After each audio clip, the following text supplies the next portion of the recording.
પાલનપુર ખાતે બાગાયત વિભાગ દ્વારા 100 મહિલાઓને કિચન ગાર્ડનની તાલીમ અપાઈ। બનાસકાંઠા જિલ્લાના પાલનપુર સ્થિત તિરુપતિ રાજનગર સોસાયટીમાં બાગાયત વિભાગ દ્વારા અર્બન હોર્ટિકલ્ચર કાર્યક્રમ અંતર્ગત 100 મહિલાઓ માટે એક દિવસીય કિચન ગાર્ડન તાલીમનું આયોજન કરાયું।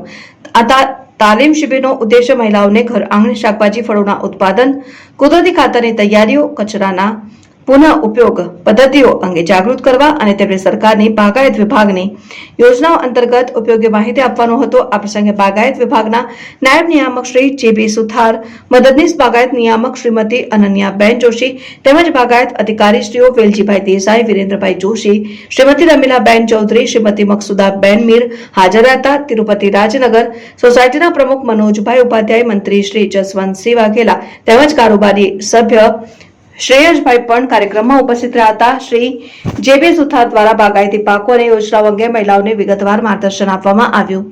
શ્રી વિરેન્દ્રભાઈ જોશીએ કિચન ગાર્ડન અને કેનિંગના ઉપાયો તથા શ્રી વેલજીભાઈ દેસાઈએ પ્રાકૃતિક ખેતી અંગે ઉપસ્થિતોને માહિતી આપી હતી। તાલીમ પેટે મહિલાઓને શાકભાજી કીટો અને પ્રમાણપત્ર વિતરણ કરવામાં આવ્યા। ઉપસ્થિત મહિલાઓને સરકારશ્રીની વિવિધ યોજનાઓનો લાભ લેવા માર્ગદર્શિત કરાયા।